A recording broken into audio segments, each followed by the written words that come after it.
Olá, seja muito bem-vindo, diretamente aqui do Instituto Salete, pela TV Evangelizar. Estamos aqui para mais um programa Papo de Mãe que Ora. Por que eu digo mais um programa? Porque cada vez que nós estamos aqui, a gente vai crescendo junto com vocês. Então, nossa obrigada pela sua audiência, obrigada por manter o programa, né? Porque quando você contribui, você ajuda a gente a evangelizar. E nós estamos aqui hoje para conversar sobre a oração ajuda a construir a paz. Será que é verdade? Num mundo tão sem paz. E Nossa Senhora de La Salette aparece na França num momento em que a paz estava sendo ameaçada. E ela, como mãe carinhosa, ela vem até nós nos convidar-nos a rezar para que a gente possa pedir por essa paz. Por isso, mãe, vamos colocar já olhar aqui para Nossa Senhora e rezar com ela. Lembrai-vos, ó Nossa Senhora de La Salette, das lágrimas que derramaste por nós no Calvário. Lembrai-vos também dos cuidados que sem cessar tendes por vosso povo, a fim de que, em nome de Cristo, se deixe reconciliar com Deus. E vede se, depois de tanto terdes feito por vossos filhos, podeis agora abandoná-los. Reconfortados por vossa ternura, ó Mãe, eis-nos aqui suplicantes, apesar de nossa infidelidade e ingratidão. Não rejeiteis nossa oração, ó Virgem reconciliadora, mas ouvei nosso coração para vosso Filho. Alcançai-nos a graça de amar Jesus acima de tudo e de vos consolar por uma vida de doação para a glória de Deus e o amor de nossos irmãos.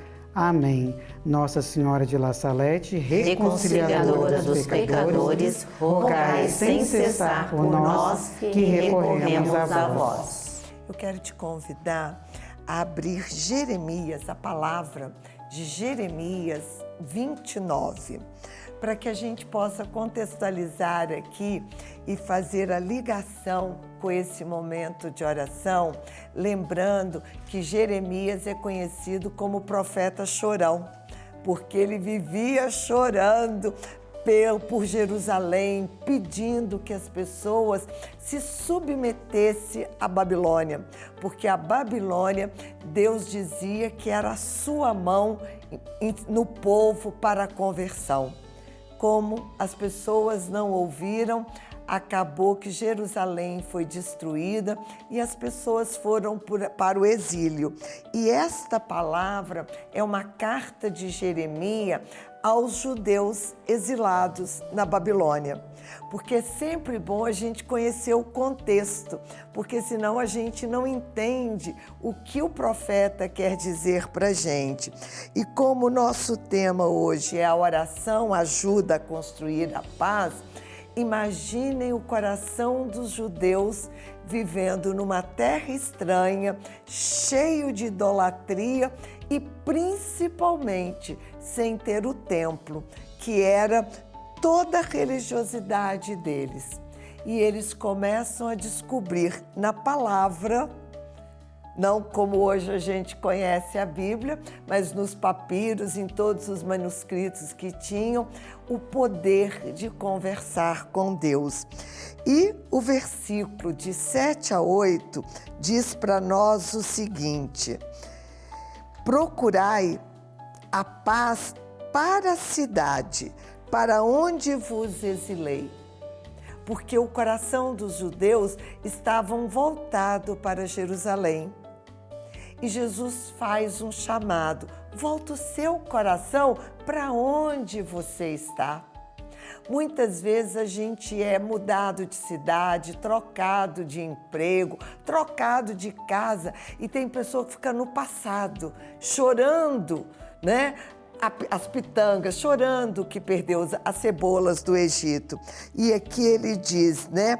Voltai para a cidade aonde você está. Orai a Deus por ela, pois a paz deste lugar será a vossa paz. Deus nos planta em algum lugar como uma semente, para que a gente possa dar fruta ao nosso redor. E os frutos que hoje ele está pedindo é a paz.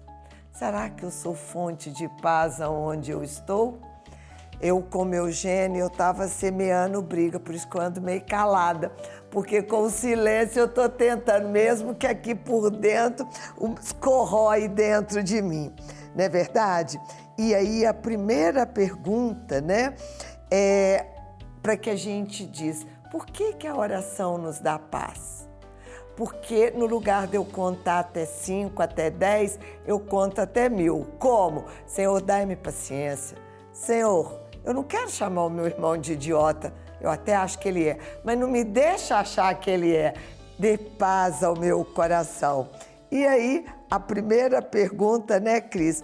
Como cultivar um relacionamento com Deus? Porque, afinal de contas, a santidade não consiste simplesmente em seguir o mandamento, mas fazer o quê? É isso aí. Então, e eu pensando aqui, o contrário de paz é guerra, né? Quantas vezes nós estamos em guerra conosco mesmo, tamanha agitação do nosso coração, e que a gente não consegue ter paz. E aqui a palavra ela é clara, né? A gente tem que buscar a oração, esse relacionamento com Deus, para que a gente possa adquirir a paz. E a paz que eu estou falando é a paz em Deus. Não é a paz no mundo do dia a dia, né? Às vezes, eu quero ter paz, vou aqui me isolar, quero ter paz e vou fugir do meu trabalho, quero ter paz de você e não quero te encontrar ao invés de enfrentar o problema. Então, assim, nós estamos falando da paz interior. E a gente só consegue essa paz se a gente cultivar esse relacionamento com Deus, se a gente buscar Deus, e isso realmente é o que vai trilhar aí no nosso caminho que a gente tanto fala de santidade. E é através da oração, desse diálogo, desse momento que a gente tem com Deus no nosso dia a dia, né? E é interessante porque nos mandamentos, Deus, né, Jesus veio e fala que ele não veio abolir a lei, mas ele veio ampliar, aperfeiçoar. E aí, se você olhar uma coisa, quando você ama Deus, você ama o irmão. Se você ama o irmão, você tem paz. Se você não comete adultério, você vai ter paz. Se você não lesa o outro, vai ter paz. E aí, ele perpassa os 10 mandamentos com uma orientação: amar. Quando você ama, você consegue ter paz em Deus. E aí, a próxima pergunta é para a Aline. A primeira atitude a tomar quando nos colocamos em oração já é um ato de humildade que nos leva a adorar a Deus em nós mesmos. Quando nos humilhamos, né? Humilhar sempre é no sentido de humildade, nós reconhecemos quem nós somos. Quem nós somos, Aline? Então, tia, começar uma vida de oração não é fácil, né? Até porque hoje a vida nos coloca como deuses, né? Muitas vezes a gente sente Deus, a gente acha que não precisa de nada. E para a gente começar uma vida de oração, tia, a gente tem que ver que a gente não é nada sem Deus, sem Ele. É o primeiro ato que a gente tem que ver a nossa pequenez humana. Nós precisamos de algo maior, que sozinho a gente não consegue. E a gente consegue uma vida de oração, tia, como se a gente fosse crescendo a gente fala muito da sala de ginástica, né? De pegar um pouquinho de cada dia. Não adianta eu falar assim, agora eu vou começar a rezar o rosário se eu nunca rezei um terço. Se eu nem sei o que é um terço. Claro que é importante a gente rezar o rosário. Se você conseguir, ótimo. Mas você lembra que a gente tem que ter uma oração perseverante?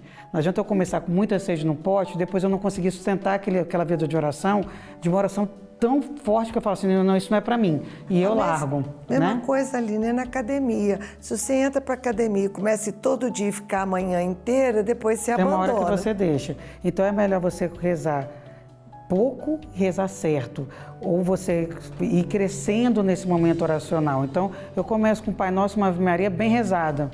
Eu começo com uma oração feita do meu coração para Jesus, mas uma oração forte, entregando mesmo a minha vida. E essa vida oracional, tia, vai me levando a essa musculatura e me colocando nessa vida oracional cada vez mais perto de Deus e me entregando cada vez mais a Deus, né? Me sentindo necessitada dele. E é interessante, né? Porque é muito fácil começar. A gente brinca que tem gente que tem arranque, né? Sai disparado.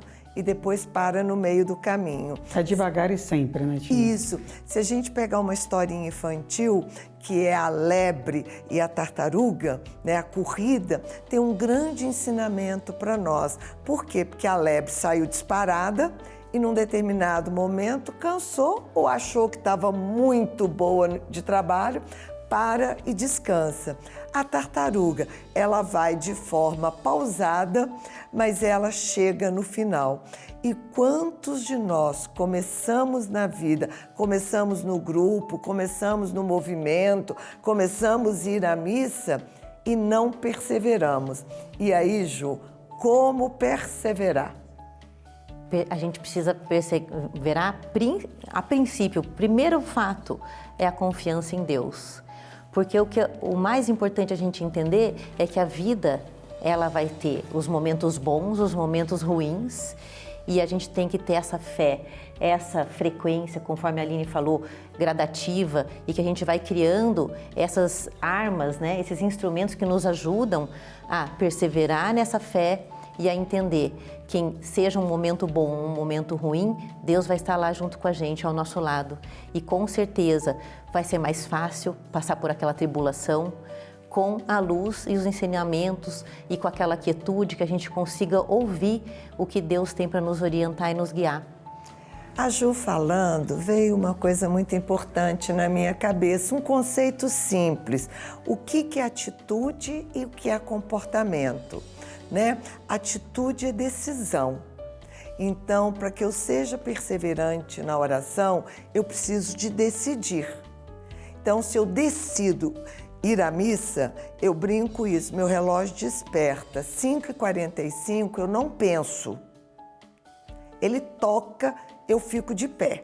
Porque se eu pensar, um dia eu estou cansada, um dia eu vou deixar para ir à tarde. Então, a minha decisão, que a hora que o celular toca, eu estou de pé. É atitude. A segunda questão é comportamento. Porque tem muita gente que decide e não tem atos, porque o comportamento, ele é atos. Então, eu decido ir à missa. O meu comportamento é levantar da cama.